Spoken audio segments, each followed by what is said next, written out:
오늘 본문을 묵상하는데 오래전에 아마 벌써 20년이 된 것 같아요. 오래전에 개봉했던 영화 패션 오브 크라이스트라는 예수님의 십자가 순환에 대한 그 영화가 떠올랐습니다. 멜 깁슨 영화배우 겸 감독이 만든 영화죠. 한 장면이 지금도 저는 생생해요. 바로 오늘 본문의 장면인데요. 그 장면 가운데 보면 카메라가 예수님의 손가락을 탁 이렇게 아주 땅 가까이서 카메라를 비춰요. 그래서 예수님의 손가락이 땅을 쫙 이렇게 슬로우 모션으로 또 굉장히 가까이서 클로즈업 된 상태에서 그 예수님의 손이 땅에 글씨를 쫙 쓰는 그 손가락을 카메라 앵글이 따라갑니다. 그러니까 그냥 그 흙과 조그마한 돌멩이들이 툭툭툭툭 막 튀면서 막 그렇게 쫙 예수님이 쓰는 장면. 그리고 예수님이 쓰시고 나서 많은 사람들이 막 주춤 하면서 모든 사람들이 떠나가는 그런 장면으로 연출이 된 영화였어요. 그래서 제가 그 장면 자체가 굉장히 아주 인상 깊게 남아 있습니다. 그리고 또 오늘 말씀을 또 묵상하면서 이렇게 보니까 오늘 장면은요 굉장히 드라마틱해요. 드라마틱하고 처음에 시작과는 다르게 모든 것이 드라마틱하게 뒤집어지고 참 감동을 주는 오늘 장면이 아닐 수가 없습니다. 여러분, 오늘 본문은요 서기관과 바리새인들이 음행 중에 현행범으로 잡힌 여자를 예수님께로 끌고 왔어요. 그리고는 모세의 율법에는 음행하다 들킨 사람은 돌멩이로 쳐서 죽이라고 했는데 예수 선생님 어떻게 해야 좋겠습니까? 예수 선생님에게 이 여자를 어떻게 처분하면 좋겠느냐 지금 묻는 장면입니다. 만약에 예수님께서요 이 여자를 그래 율법에서 간음하다가 잡힌 사람은 돌로 치라고 했으니까 돌로 쳐 이렇게 했다면 큰 문제가 생겨요. 무슨 문제냐면 로마의 법에 저촉이 되는 것입니다. 그 당시에 지금 이스라엘은요 로마의 지배를 받고 있고 로마의 법을 따라야 하거든요. 그래서 로마법에는 이렇게 함부로 처형할 수가 없어요. 반드시 재판을 받게 한 다음에 처벌을 해야 되거든요. 그러니까 로마법에 저촉이 되는 겁니다. 그런데 만약에 예수님께서 돌로 치지 마 그렇게 말씀하신다면 모세 율법을 어기게 되는 거죠. 그러니까 하나님에 대한 모독이 되고 하나님이라고 하면서 하나님의 율법을 어기는 이 지금 예수님이 되는 것입니다. 그래서 대제사장에게 고소하려고 지금 이러지도 못하고 저러지도 못하는 두 가지 양갈래 길이 다 진퇴양난 어쩔 수 없는 길에 지금 상황에 처한 것입니다. 여러분, 그런데 이 오늘 본문 말씀은 조금만 우리가 생각을 깊이 해보면 굉장히 의심 가는 상황이라는 것을 알 수 있어요. 그런 부분을 발견할 수 있습니다. 여러분, 상식선에서 남녀가 불륜을 저지르는 현장을 목격하기가 여러분 쉽지가 않습니다. 그렇지 않습니까? 얼마나 불륜을 막 예고하면서 막 이렇게 광고하면서 하는 사람이 어디 있어요? 굉장히 은밀하게 이렇게 하기 때문에 현장을 발견하고 현장을 덮치기가 정말 쉽지 않습니다. 또 설령 발견했다고 해도 여러분 그 당시에 어떻게 이 간음을 확증할 수 있겠어요? 지금처럼 스마트폰이 있는 시대가 아닙니다. CCTV가 있는 것이 아닙니다. 그렇기 때문에 순전히 내가 봤다. 둘이 해가지고 봤다. 이렇게 증언밖에 할 수 없잖아요. 그런데 두 사람이 나 그런 적 없다. 우리 그런 적 없다. 딱 잡아 떼버리면요. 이거는요, 확증을 할 수가 없어요. 입증이 어렵습니다. 그리고 굉장히 이상한 것, 여러분 발견하셨습니까? 너무너무 이상해요. 뭡니까? 여자만 잡혀왔어요, 여자만. 도대체 그 놈은 어디 간 거예요, 그 놈은? 예? 남자는 왜 없습니까? 이런 정황들을 우리가 볼 때에 오늘 6절에서 말하는 것처럼 고발할 조건을 얻으려고 예수를 시험하려고 그들이 꾸민 계략이라는 것을 알 수 있어요. 누가요? 서기관들과 바리새인들이. 이 서기관들과 바리새인들이요, 예수님을 어떻게든 잡아서 고발해서 예수님을 죽게 만들려고 지금 아주 교활하고 사악하게 함정을 만든 것입니다. 어떤 선수를 고용한 거예요. 우리 시대 말로 하면 제비를 고용해서 어떤 여자를 꼬드겨서 불륜을 하게 만들고, 그러니까 언제 어디서 내가 이렇게 하겠다, 우리를 덮쳐서 잡아가라, 이렇게 계략을 꾸민 것입니다. 여자만 잡아온 거죠. 남자는 풀어주고 남자는 도망가게 하고. 여러분, 이런 상황에서 예수님은요, 아무 대답도 안 하시고 손가락으로 땅에 무언가를 쓰셨습니다. 무언가를 쓰셨어요. 무언가를 쓰셨을까요? 무엇을 쓰셨을까요? 알 수 없어요. 왜냐하면 성경이 말하고 있지 않기 때문입니다. 그러자 사람들이 재촉하는 거예요.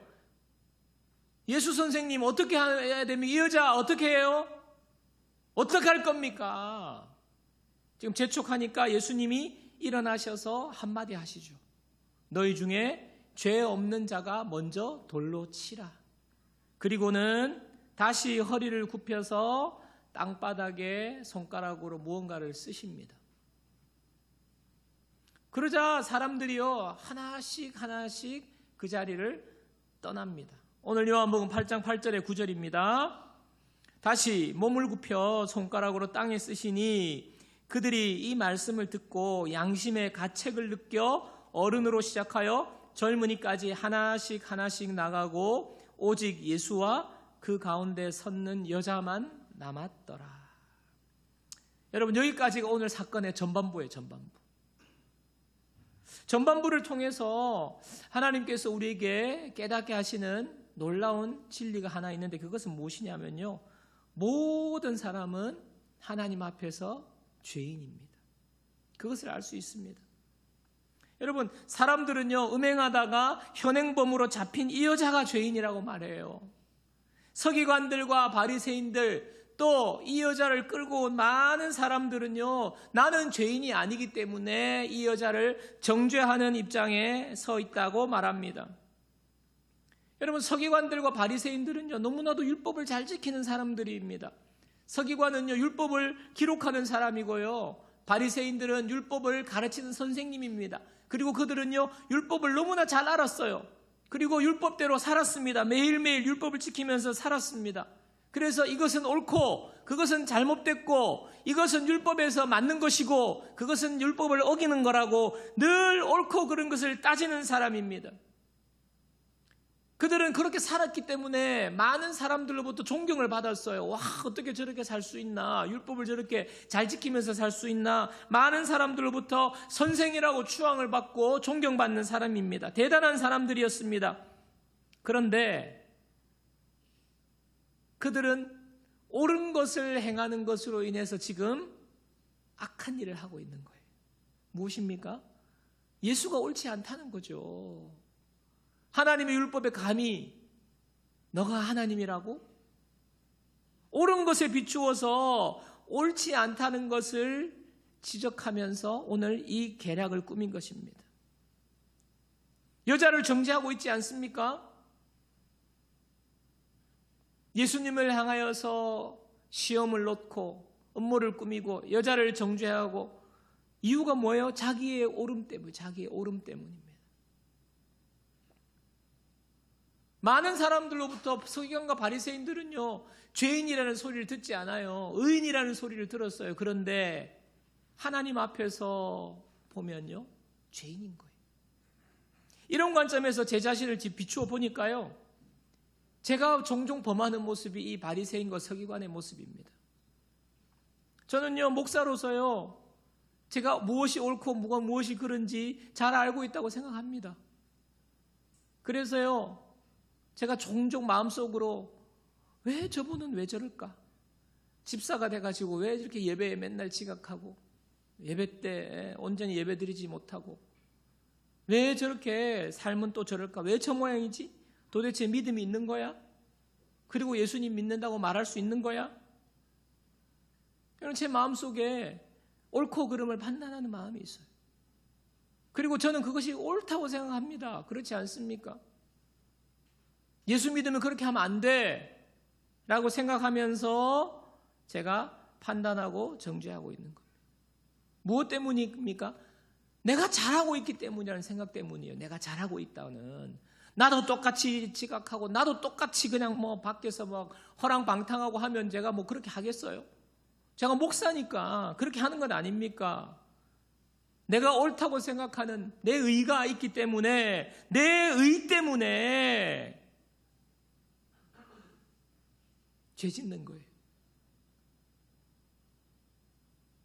나쁜 짓만 죄가 아니라요, 나는 잘하고 있어, 나는 문제 없어, 나는 하나님 보시기에 이것도 잘하고 저것도 잘하고 예배도 잘 드리고 헌금도 잘하고 전도도 잘하고 있어. 그거 맞습니다. 좋은 겁니다. 그렇게 해야 되는 겁니다. 그런데 그것 때문에 죄에 대해서 나는 죄를 안 짓고 있다, 죄하고는 나와 상관없어, 죄에 대해서 아무런 느낌도 없다면요, 그거는요 지금 신앙생활 잘하고 있는 상태가 아니에요.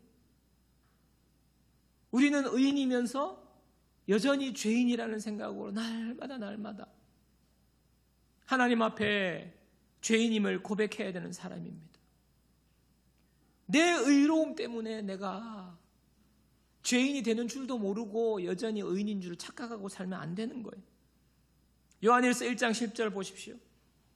요한일서 1장 10절. 만일 우리가 범죄하지 아니하였다 하면 무슨 말이면, 나는 죄 안 지어, 요즘 너무 좋아, 하나님 보시기에 나는 잘하고 있어 라고 하면 하나님을 거짓말하는 이로 만드는 거래요. 하나님을 거짓말하는 이로 만드는.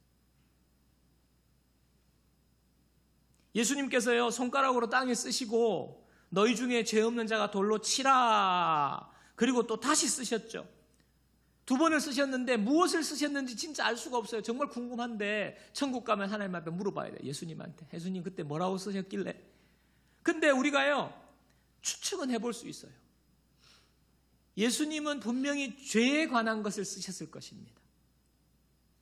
그리고 좀 더 구체적으로 제가 생각을 해보니까 아마 이랬을 수도 있어요. 여기 서기관과 바리새인들 사람들이 많이 몰려와 있잖아요. 이 여자를 가늠한 여자라고 하면서 그냥 한 곳에 세워두고, 얼마나 이 여자 입장에서는 이게 수치와 모멸감이었겠습니까? 완전 만천하에 들통이 났으니. 그런데요 이 여자가 죄인이에요, 이 여자 돌로 쳐야 돼요 그러는데 예수님이 쓰셨어요. 여기 있는 사람들, 김아무개 2024년 몇 월 며칠 땡땡 모텔 누구랑 불륜, 박아무개 몇 월 며칠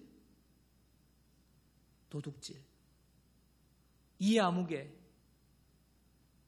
몇 월 며칠 몰래 무슨 일.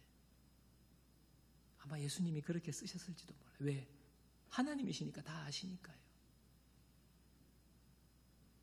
여러분, 오늘 잡혀온 이 여자는요 들킨 죄인이에요. 들킨 죄인. 근데 이 여자를 정죄하는 많은 사람들은 안 들킨 죄인인 거죠. 안 들킨 죄인이요. 근데 예수님이 다 쓰신 거예요.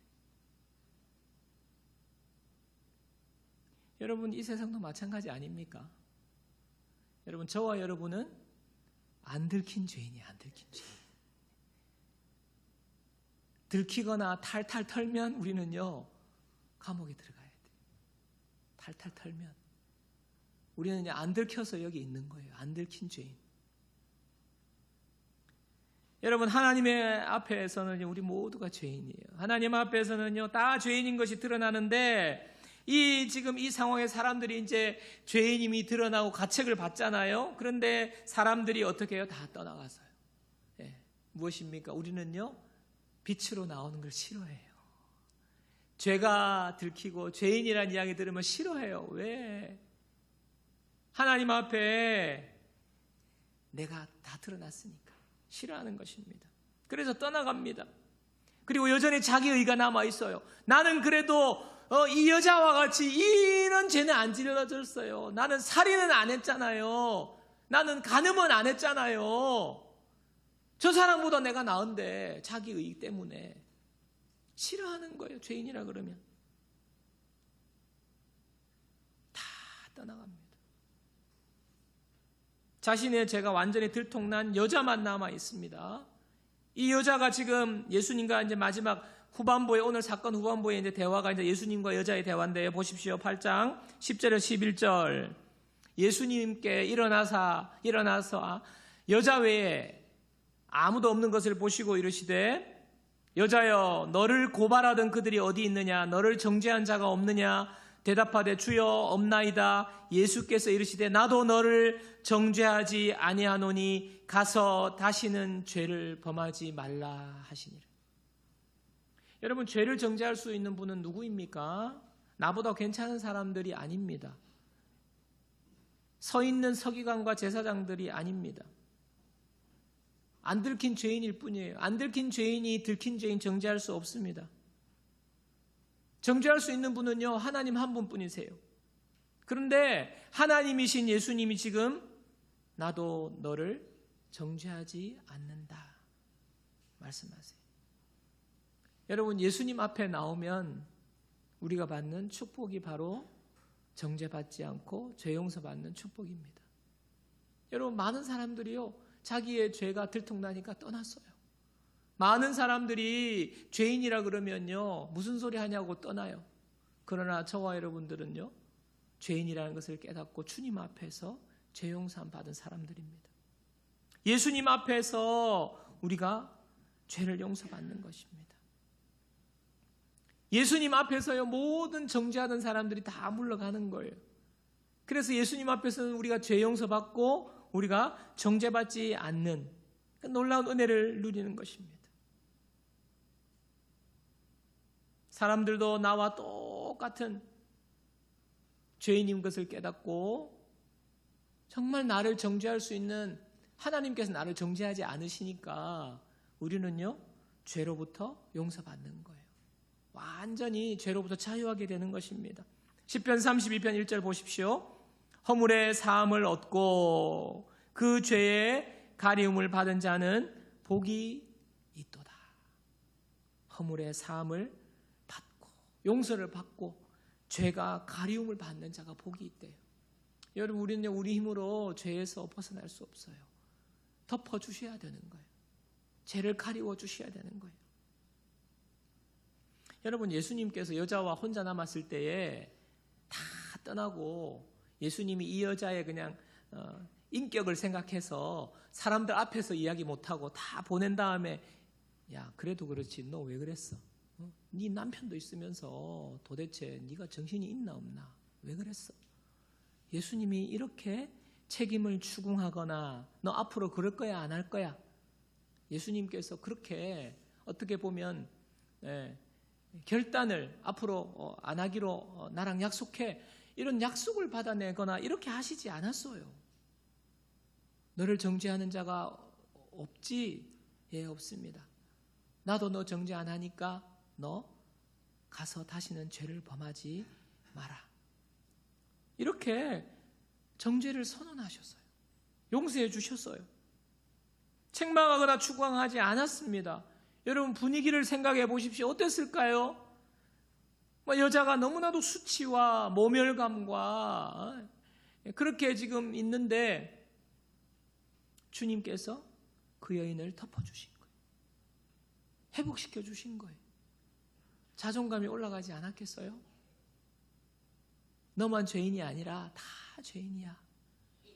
그러니까 남들이 정죄하는 것 너 신경 쓸 필요 없어. 하나님만이 정죄할 수 있지만 나는 너를 용서해. 너를 덮어줄게. 이제 가거라. 그러나 다시 죄 짓지 마라. 예수님의 얼마나 따뜻하고 온화한 이 놀라운 회복의 역사가 오늘 이 여인에게 일어난 것입니다. 여러분, 예수님이 우리를 그렇게 대하세요. 이 여자의 삶이 이후에 어떻게 되었을까요? 이 여자의 삶이 어떻게 되었을까요? 모르겠습니다. 이 여자가 한 번 이렇게 꼬임에 빠져서 그랬는지 아니면 늘 불륜을 자주 했는 여자인지는 우리가 알 수 없지만요. 이 여자의 삶의 이유가 어떻게 되었을까요? 아싸! 아무도 나를 정죄하지 않고 예수님도 나를 정죄하지 않으니 야, 그렇구나. 내가 정죄받을 필요 없구나. 나 하던 거 계속 할 거야. 여러분, 이 여인이 이렇게 했을까요? 절대로 아니라고 확신할 수 있습니다. 왜 그러냐 하면 여러분 오늘 성경의 기록을 보세요. 다 떠나고 예수님과 여자만 남았잖아요. 단둘이 남았다고요. 근데 이 기록을 요한이 기록한 거 아닙니까? 그러면 도대체 두 사람의 이런 은밀한 대화가 어떻게 기록이 됐냐고요. 두 사람 외에는 아무도 알 수 없어요. 무슨 말입니까? 이 여자가 자기의 경험을 많은 사람들에게 나누었다고 볼 수 있어요. 내가 이런 일이 있었는데 예수님께서 나를 이렇게 하셨다고 간증한 거예요. 고백한 거예요. 여러분, 이 여자가 좀 오늘 주님을 만난 뒤에 삶의 현장으로 돌아가서는요, 그 뒤에 예수님이 십자가에서 돌아가신다는 이야기를 들었을 것입니다. 현장에 갔겠죠. 그리고 예수님이 비참하게 십자가에서 죽으시는 모습을 자기는 보았을 것입니다. 남들과는 다른 시선으로 보았을까요? 왜냐하면 개인의 경험이 있기 때문에, 예수님께서 나를 정죄하지 않는다고 했기 때문에 예수님에 대한 애틋한 마음이 있었을 것입니다.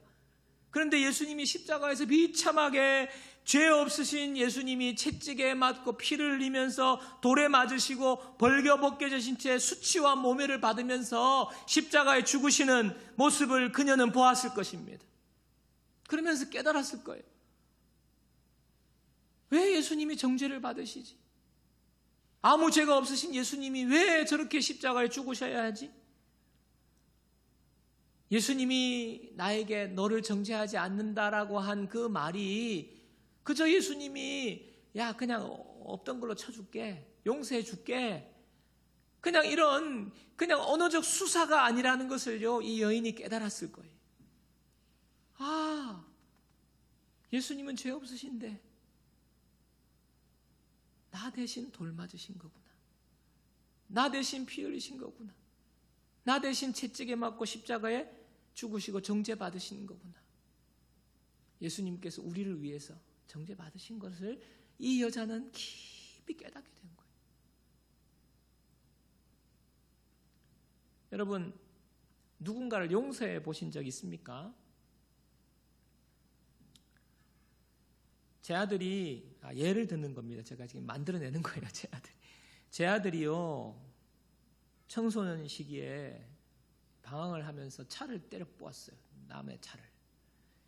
억대의 슈퍼카를 때려 보았습니다. 친구들이랑 술을 먹고 때려 보았어요. 그래가지고 경찰서에 잡혀 있는데 제가 가서 아이를 데려왔어요. 그리고는 제가 아들을 용서해 줬습니다. 왜냐하면 아들이니까 용서해 줬는데, 아들 입장에서는 아버지가 용서해 준 걸로 끝났어요. 그죠? 그런데 여러분, 그것으로 끝난 게 아니에요. 아버지인 저는 어떻게 했을까요? 차주에게 가서 용서를 빌었을 겁니다. 우리 아들이 아직 청소년이고 철을 모르고 저렇게 애들이랑 힘들어서 방황하고 술 먹고 차를 때려 보았는데 너무 죄송합니다. 용서해 주십시오. 어떻게 하면 되겠습니까? 어떻게 하기는요, 차 수리비 내놔야지. 억대의 슈퍼카를 때려 뽑아가지고 온 있는 돈 현금 탈탈탈 털어가지고 수리비에 내고, 또 월급 나오는 족족 차압당하고 이렇게 내고, 제발 이것으로 그냥 우리 아이를 어떻게 소년원에 보내는 것만큼은 제발 말아주십시오. 아이의 미래가 있으니까 싹싹 빌었을 거예요. 무릎 꿇고. 여러분, 아버지가 아이를 용서해 준 거는요, 그냥 내가 너를 용서할게, 아들아, 그래 용서한다, 아빠가 너 용서한다, 그걸 간단하지만요, 용서에는요 엄청난 대가가 지불되는 거예요. 여러분, 모든 용서가 다 그래요. 다 그래요.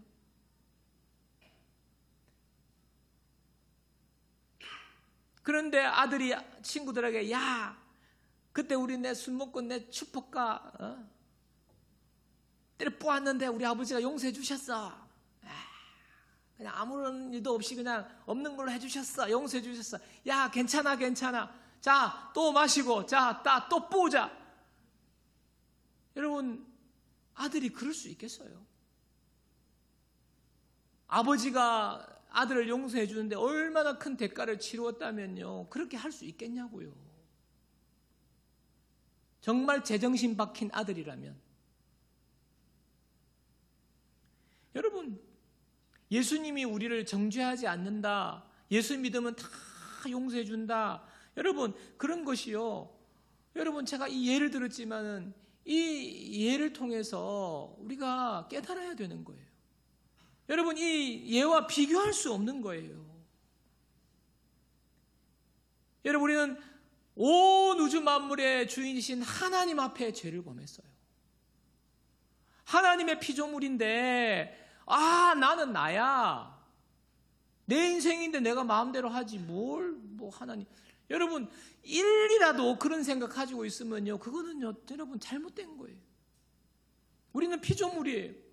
하나님의 형상을 따라 만들었어요. 하나님을 예배하고 하나님을 섬기고 하나님의 자녀로 살도록 만들었어요.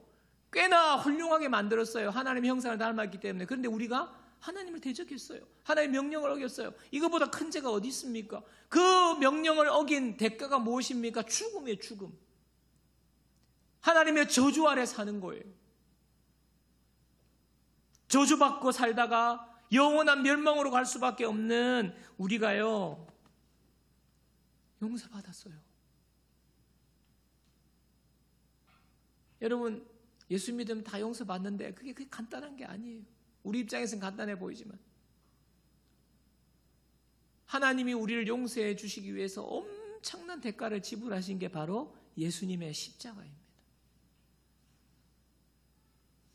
죄 없으신 하나님이신 예수님이요, 사람에게 맞았어요. 여러분, 십자가 그림 같은 데 보면 너무 각도가요, 기가 막혀요. 이렇게 각도가 막 팔도 이렇게 막, 예수님의 얼굴도 약간 15도 이렇게 막 고개를 약간 숙이고. 근데요, 여러분, 십자가 패션 오브 크라이스트만 봐도 그렇지 않아요. 채찍에 맞고 주먹에 맞고 침을 뱉어가지고요, 눈탱이는 이렇게 부었어요. 입술은 다 터졌어요. 온 몸이 발가벗겨져가지고요, 채찍에 맞았어요. 채찍 자국이 그냥 온 피부가 다 터졌어요. 발가벗겨지신 채 예수님은 십자가를 지고 골고다 언덕을 올라가십니다. 수많은 사람들이요, 그걸 보는 거예요. 발가벗겨지신 사람, 예수님. 사람들이 손가락질하고 사람들이 모욕하고 어떤 사람은 돌을 던지고, 그리고 예수님은 십자가에 못이 박힌 채 높이 들리셨습니다. 세상에서 가장 비참하고 잔혹한 처형법이 십자가 처형법이에요. 3일에서 일주일 동안 매달려 있을 수 있습니다. 엄청난 고통과 공포와 두려움과 수치가 십자가예요. 왜 예수님이 그런 십자가를 지셨습니까? 우리의 죄를 용서하시기 위해서 대가를 치르신 거예요. 우리가 받아야 할 저주를 대신 받으신 거죠. 우리가 받아야 할 죽음을 예수님이 대신 죽어주신 거예요. 그게 바로 십자가의 대가 지불입니다. 예수님 안에서 우리가 그 은혜로 용서를 받았어요. 예수님의 죽음 때문에 우리가요, 죄가 없어진 거예요. 없다고 쳐주시는 거예요. 예수님 때문에. 하나님께서.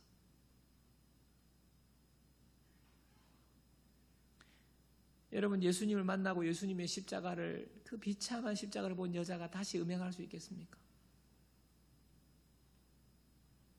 그래서 여러분, 예수님의 십자가만이 우리를 변화시키는 거예요. 예수님의 십자가만이. 여러분, 십자가를 깊이 묵상하십시오. 그리고 죄에서 돌이키십시오. 제가 고등학교 시절에, 저는 모태신앙으로 자랐으니까 이렇게 교회는 늘 다녔는데, 고등학교 시절에 혈기도 왕성하고 하니까 하나님 앞에서요, 제가 부끄러운 모습이 있었어요. 은밀히 행하는 부끄러운 모습.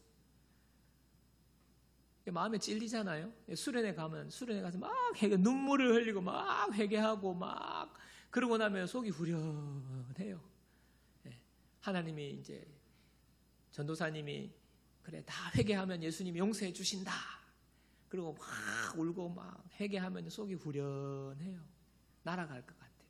다시 집으로 돌아와요. 집으로 돌아와서 어떻게 됐을까요? 얼마 며칠 못 가서 다시 은밀하게. 그러니까 죄책감이 또 몰려오는 거예요. 죄책감이, 정죄감이 몰려오는 거죠. 근데 귀에 들려요. 너 수련회 갔다 와서 수련회 은혜 받고 회개 하나님이 용서해 주시니 어찌됐다고 너 다시 그러냐? 너가 그러고도 구원받은 하나님의 자녀가 맞냐? 하나님 너 그런 너 사랑하시겠어? 막 정죄하는 거죠. 그냥 교회가 뭐고 신앙생활로 때려쳐라. 사탄 마귀가 지금도 우리에게 이렇게 속삭여요. 너가 그러고도 하나님의 자녀냐? 너가 그러고도 집사냐? 너가 그러고도 하나님 너를 사랑하실 것 같냐? 그냥 막 이왕 베린 몸 그냥 교회고 신앙생활 먹어 때려치워라. 그래서 몇 주 빠지기 시작하고 그러다가 이제 방황하는 거예요. 신앙생활 방황하는 거예요. 여러분, 제가요 왜 고등학교 때 그런 생활을 반복하다가 어느 순간부터 변화가 됐어요. 그게 뭐냐 하니까 바로 십자가의 은혜를 깨달을 때더라고요. 제가 좀 은혜 받으면요, 이제 잘해야 되겠다. 내 힘으로 잘하려고 내가 이제 회개했으니까 내가 이제 정신 바짝 차리고 이제 막 그렇게 생각했는데 그게 아니었어요. 십자가의 은혜를 깊이 묵상하는, 십자가를 의지하는 겁니다. 우리가요 내 행위, 내 의로움으로 내가 잘하려고 하면요 그거 얼마 못 가요. 해보셨을 거예요. 무너집니다. 자, 로마서 8장 1절 2절 보십시오. 로마서 8장 1절 2절. 그러므로 이제 그리스도 예수 안에 있는 자에게는, 그리스도 예수 안에 있는 자에게는 결코 정죄함이 없나니, 죄 안 짓는다는 게 아니에요. 정죄받지 않는다는 거예요. 이는 그리스도 예수 안에 있는, 역시 마찬가지로 두 번이나 나오죠. 예수 안에 있는 생명의 성령의 법이 죄와 사망의 법에서 너를 해방하였습니다. 로마서 8장 34절도 보세요. 누가 정죄하리요? 누가 정죄하리요? 죄를 안 짓다는 게 아니에요. 그러나 정죄받지 않는다는 것입니다. 죽으실 뿐 아니라 다시 살아나신 이는 그리스도 예수시니 그는 하나님 우편에 계신 자요 우리를 위하여 간구하시는 자시니라. 여러분, 우리가 정죄받지 않는다고 해서, 죄 짓지 않는다고 해서 마음대로 살 수 있습니까? 앞에 두 예를 여러분 깊이 묵상해 보세요. 마음대로 살 수 있습니까? 용서받았다고 나는 그냥 용서받았으니까, 정죄하지 않으니까 세상에 나가서 마음대로 살 수 있냐고요. 마음대로 살 수 있겠냐고요. 예수님이 십자가에서 그렇게 우리 죄를 위해서 죽으심으로 우리는요, 이미 우리를 대신해서 예수님이 죽으심으로 우리가 죽었어요. 우리의 죄된 본성은 죽었어요. 예수 안에 정죄함을 느끼지도 않고 우리는요 이제 변화된 삶을 사는 거예요. 예수님을 생각할 때 그렇게 할 수 없는 거예요. 그래서 제가 그렇게 하면 지옥 가 이렇게 안 하는 거예요. 왜? 그건 우리의 행위이기 때문에. 우리가 십자가의 은혜를 깊이 경험하고, 얼마나 내 죄를 위해서 예수님이 그렇게 고통당하고 피 흘리시고 돌에 맞으시면서 그렇게 죽으셨는지, 그러면서 우리를 덮어주셨는지 그 은혜를 알면, 그 은혜를 진짜 믿고 깨닫는 사람이라면 우리는요 정죄받지도 않아요. 막 자존감이 낮아지고 죄책감 그렇지 않아요. 그렇다고 우리가 잘났다고 그러지도 않아요. 겸손함과 그러나 담대함이 생기는 거예요. 아, 예수님이 용서해 주시지. 앞으로 내가 죄를 이길 수 있어. 이렇게 변화되는 것입니다. 그러니까 자존감이 올라가는 거예요. 내가 죄 지었다고 그래서 그냥 막 숨지도 않고 하나님 앞에 겸손하게 나아가고 다른 사람 눈 의식하지 않는 거예요. 내가 좀 괜찮으면 저 집사 왜 그래? 신앙생활도 똑바로 안 하고 내가 좀 신앙생활 잘한다고 해서 그렇게 정죄하지 않는 거예요.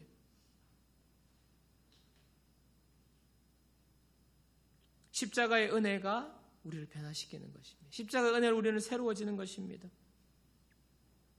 찬송가 중에 내가 예수 믿고서 죄 사함 받아 나의 모든 것 다 변했네. 어떻게 변한다고요? 예수 믿고 죄 사함 받으면 나의 죄되고 더럽고 추한 모습이 변하는 거예요. 후렴에 나의 모든 것 변하고 나의 모든 것 변하고 그 피로 구속 받았네. 예수 그리스도의 피로 내가 새로워진. 하나님은 나의 구원 되시오니 내게 정죄함 없겠네. 여러분, 정죄함이 없는 마음에 자존감이 어떻겠어요? 자존감이 어떻겠어요? 올라가죠. 하나님의 은혜로 나는 늘 새롭게 됐다고. 이 자존감이 올라간 사람은요, 누구 정죄하지도 않아요.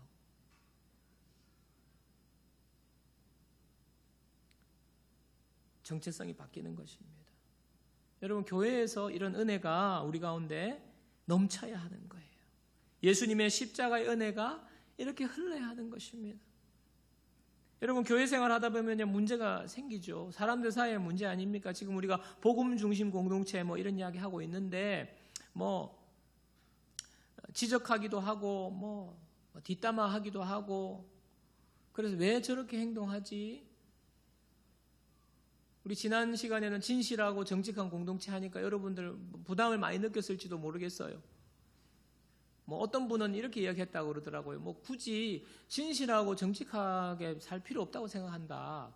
자기는 사회에서도 여러 가지 모임이 있지만 모임하다가 저 인간, 쟤는 가까이 하면 안 될 인간이다 그러면 그냥 딱 선 끊고 그냥 이렇게 있는데 표정 관리하면서 같이 그냥 취미 그룹에서 같이 활동하면서 그냥 그렇게 하고 그래서 나도 그냥 적당하게 숨기면서 살고 불편함이 없다는 거예요. 가만히 생각해보니까 그것도 괜찮은 것 같아요. 예.